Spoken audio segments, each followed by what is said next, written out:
So, welcome everybody to the Double O Lounge.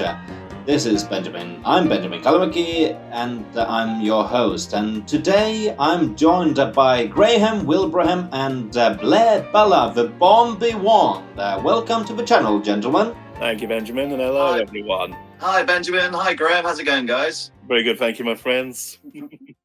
So, today this episode is going to be about Roger Moore and his legacy as James Bond and perhaps other films too. But what is the first memory of you being in contact with Roger Moore? If we start with you, Blair, what is your first memory of? Well, I was about 5 or 6. There was a show on TV in the UK called Clapperboard. It was like for children, but it was like a film sort of a review show. And I remember watching, and there was a behind the scenes kind of like little short thing they did on The Spy Who Loved Me. And there was the bit on the Leparis when he's escaping and he fires the harpoon. He fires the harpoon through the guy's chest and kind of makes his escape. And then I saw them doing all the explosions and stuff, and I thought, oh my God, what is this? This is amazing. So I found out, obviously, it was The Spy Who Loved Me, and I badgered my parents to take me along. I was 6 when it came out, because it was 1977, obviously. So I managed to they snuck me into the cinema, and I saw the film on the big screen, and I was absolutely blown away. And obviously, they say that the Bond that you grew up with is your Bond, and so Roger Moore is definitely, he's my guy. Mine too. Well, mine was rather similar, but for me, like I was saying to you before, I was a little nipper in the 1980s here in the UK, and back then we just had the 3 TV channels, the 4, BBC One, BBC Two, Channel 3, and Channel 4, and Channel 3, as it's known here in the UK, is ITV. Well, they were doing on a Saturday night. They were showing the classic Bond movies, and I used to watch them with my mum and dad, and that's how I discovered the Bond movies. And at the time, they're mainly showing the Sir Roger Bond movies, and that's where my love of Bond started from. Because I saw him as a little kiddie, and I think we introduced this wonderful character into such great adventures. And one of the most prolific memories at the time, when I was a kiddie, was being absolutely terrified of Jaws, because to me it's like this. He's in the background here. There's actually Jaws the shark, but he's got Jaws' teeth in. Richard Gill's teeth in. I think that was the thing. He was this Goliath-like character with the deadly metal teeth. He was just absolutely terrifying to me. I remember once when I was a kiddie, when he came on, I was so terrified. I went and hid behind the stairs door. Oh. I remember that well as well. I mean, he was such an iconic character, and that was my first viewing of a Bond henchman, and he was like probably one of the best, I think, along with Oddjob, possibly. He's just so memorable. And but obviously in real life, a gentle giant and lovely and family man. Yeah. And the story was him and Roger became good friends. Yeah. He was. I remember when Richard Kill passed away, Roger Moore was absolutely beside himself. He was so upset. I love that picture of him when you've got Jaws, Richard Kill's one hand over the whole of Roger's chin, and it's like as a candid shot. I mean, he was a lovely guy. Well, they both were, obviously, but absolutely. Yeah. Well, I remember that when I was 9 years old, and that was apparently in 2004, I was playing one Saturday evening in my room, and suddenly I heard some very interesting noises, sound coming from the living room. So I went there, and it was my parents watching Moonraker. So... and I got hooked immediately, and I've been a James Bond fan since that. So, yeah. Well, that just sounds so wonderful.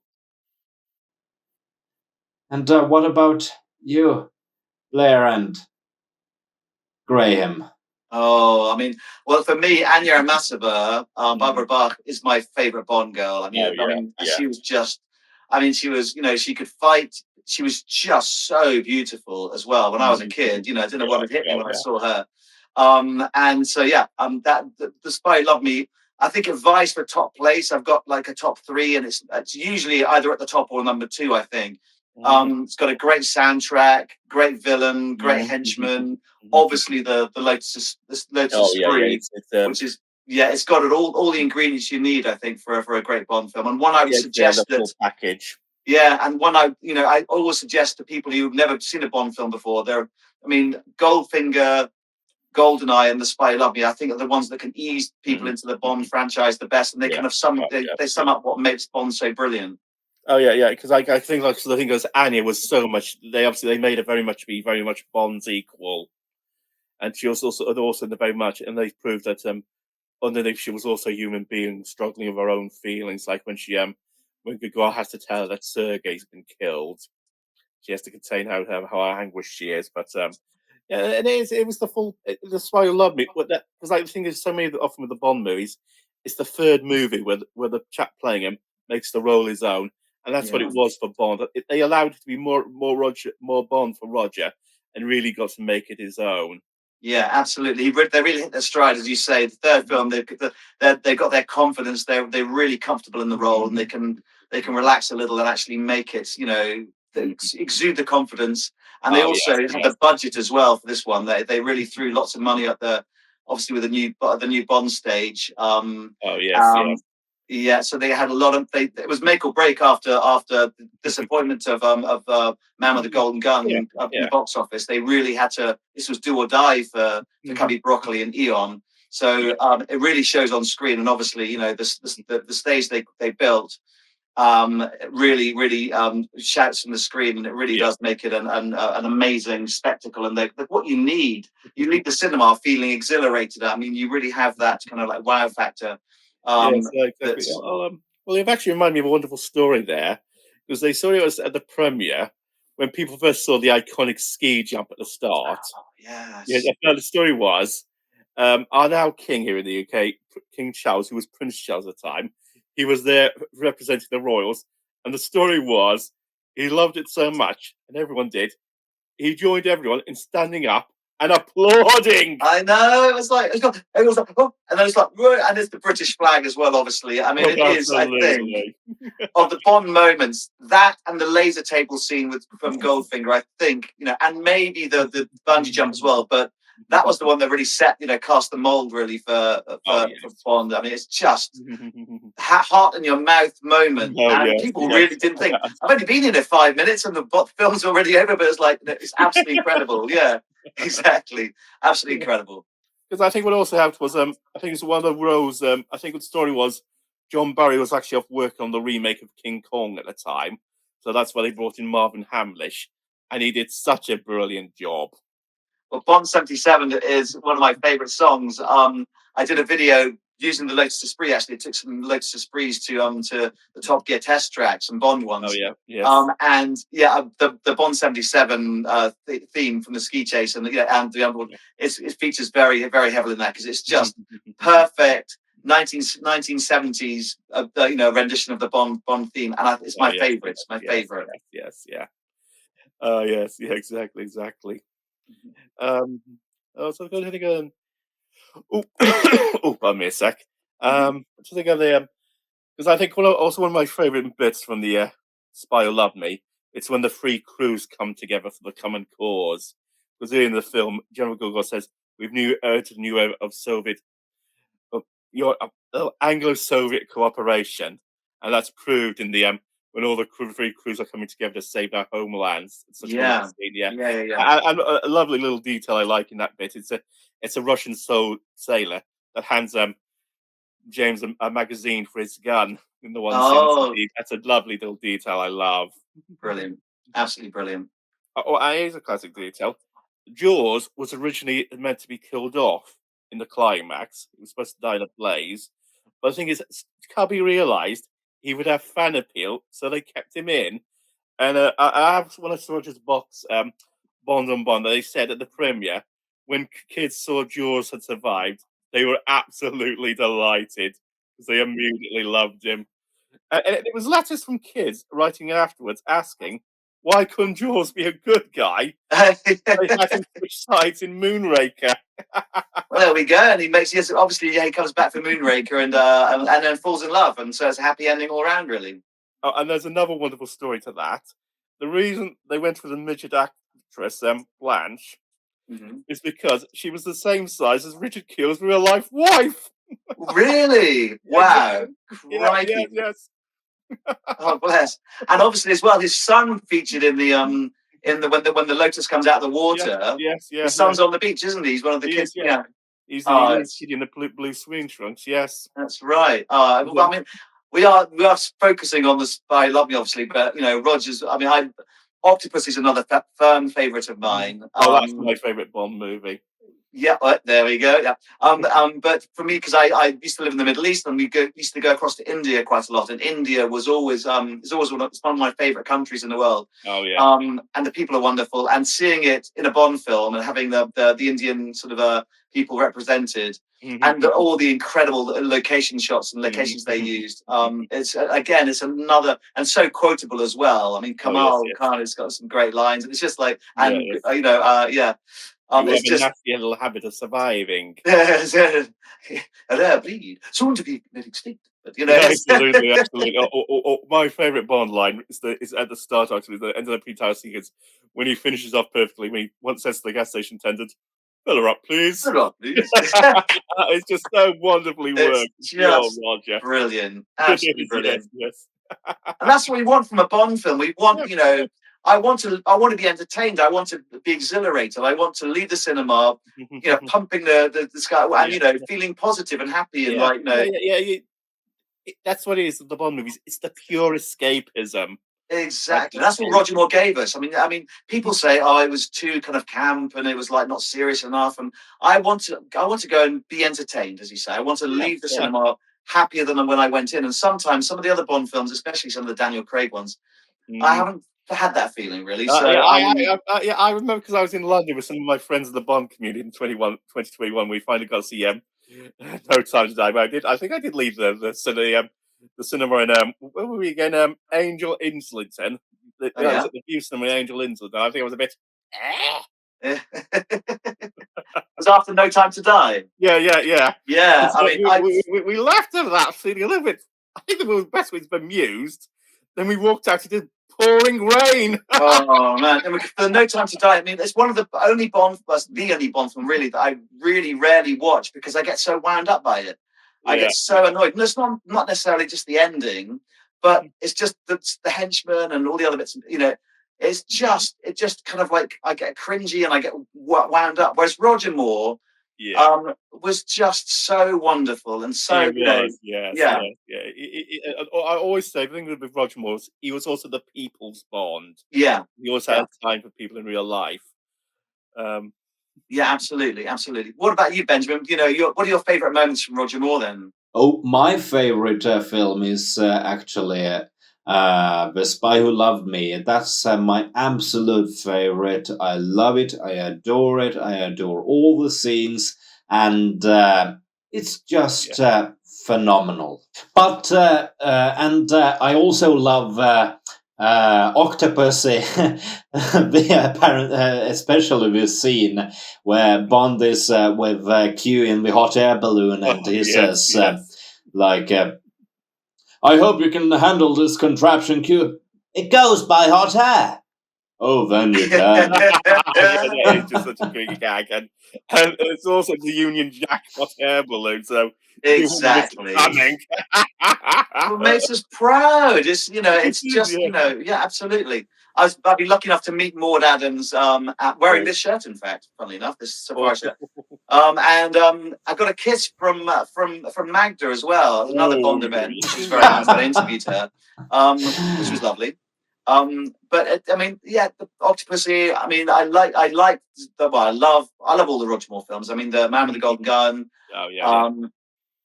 I mean, they've all got a place in my heart, and not all the other films have so much pull for me, and leave me feeling so happy as watching a Roger Moore Bond film. Oh yeah. Because I think the Roger Moores did cover so many areas, because he did such a great, because they did call him like he did play. He was very much the clown Bond, but he had such a depth in his range. It also had some of Bond's deepest moments, like and For Your Eyes Only, when he finds poor Luigi dead after he's been killed. He that works that sign so perfectly, and Yeah. also to a greater degree when he discovers VJ's been killed in Octopussy, and because he's actually allowed to take a moment to grieve for his poor friend, who's only just really just met. But and also For Your Eyes Only, I think we have one of his most iconic scenes as Bond, which was actually a scene he wasn't really very keen on, where he's with Locke at the top of the mountain. And he says to him, "I believe you left this with Ferrara." then he gives then he gives him the boot, literally. I know. Yeah, I mean that was quite dark for Moore. And he'd say he wasn't, massively, enthralled to do it, but it did show that, he Yeah, was a killer, and he was like, he was, yeah, yeah, had that dark side as well, but for Bond. yeah. And I think it was a more of a personal one Bond, because what Locke had done to his friends. So yeah, and because it's like you can see it was his judge, jury, and executioner moment. Yeah, absolutely. Because the thing is, John Glenn had to really persuade him to do that. But that's another detail. That it was such a perfect combination. Roger Moore, paired with John Glenn as the director, gave him 3 of his best Bond movies. Yeah, absolutely. Absolutely. So, but one other interesting thing to talk about is that there is actually a James Bond fan film going on, Ghost, and an international one in Finland, where both you, Blair, and Graham are part of. So, is there anything Oh you yes, want yes, to yes. tell our audience about Yep. this project? Anything to share? Well, I'm going to be playing Q in Oh, the fan film Ghost, which is hugely exciting for me. And also, more and more excitingly, my son Jack is actually going to be playing a young James Bond, ooh. who we see at the beginning of the film is basically his introduction and secondment from the Navy into the SIS MI6. So it's a sort of the journey that the young Bond makes into the man he becomes that we know and love so well. So it's going to be hugely exciting. We're filming obviously in early July over in Finland. We're really excited about that. We've seen some of the cast members we're going to be acting with, and it's there's some scenes have already been shot. So it's really super exciting for us, and we can't wait to come across to Finland and film with you, and then obviously see the finished product. And the fun aspect about this fan film is that it has lots of references to the Spy Who Loved Me in it. What about you, Graham? Yes, I've done my lines. I'm as you asked, I have my British voice. I am I am the BBC World Service. I'm Hey, providing information about what has happened overnight when power outages, as you've asked, when power outages have struck Tokyo and Sydney. I'm the voice of the BBC World Service explaining what has happened. So yeah, you'll have to. So people, anyone watching, will have to keep an ear out for yeah, me. I have to hear my British voice. very good. Oh, cool. I really enjoyed recording it because I like yeah, because actually, yeah, because on a few occasions, because of my loud, friendly personality, people have actually mistaken me for American. Really? Oh, wow. Yes, yeah, but I'm 100% British. I just have a loud. I'm a I'm a big Jack Wade. I have a bit of a loud personality. Do you have any loud shirts though as well? I know. Unfortunately Wait. not. No, no, I have a loud laugh, but no loud shirts. Very good. Yeah, yeah, Sound yeah. like Matt Berry. You've got that same sort of he's got one of the most distinctive voices at the moment in film and TV. He's brilliant. I've just been watching the new Jack Ryan on Amazon. I don't know if you've seen it yet. No, unfortunately, I Um, don't have Amazon because of the cost of living at the moment. I don't have anything like that. But oh yeah, well, a few of my friends were talking about it on a regular Zoom session last night. The Jack Ryan stuff. I'll try and give it a watch sometime. But I'm a Bond man myself. Absolutely, Yeah, yeah, yeah, absolutely. yeah. But the thing is, so many of these other things have been influenced by Bond. Like back in the 1960s, we had the original Mission Impossible TV series, and then some other things that followed as well. And that's another thing. If you watch the Mission Impossible movies, you see there's so many different where they've been influenced by Bond, and you can see they're almost like fan films for Bond in so many scenes. And Yeah, and yeah. Napoleon Solo's name was given by Ian Fleming. Ian Fleming That's right. thought the name Yes, up. yes, Yeah. yes, yeah, yeah. Oh yeah, the man from Uncle. I remember when I was younger, back in the 1990s, here in the UK, BBC Two were they started showing the original Man from Uncle episodes on a Friday night. First in 1992 after Stingray. Then the Oh, following year, when they started showing Captain Scarlet and the restaurants, they had the Man from Uncle on afterwards. 'Cause I used to record both of them because like my mum liked was it Coronation Street on a Friday night and other things. So I'd get to watch so much of the Man from Uncle, then we'd have to turn it over, but I'd record so I'd see what happens. Yeah, cool. but those were the days. Yeah.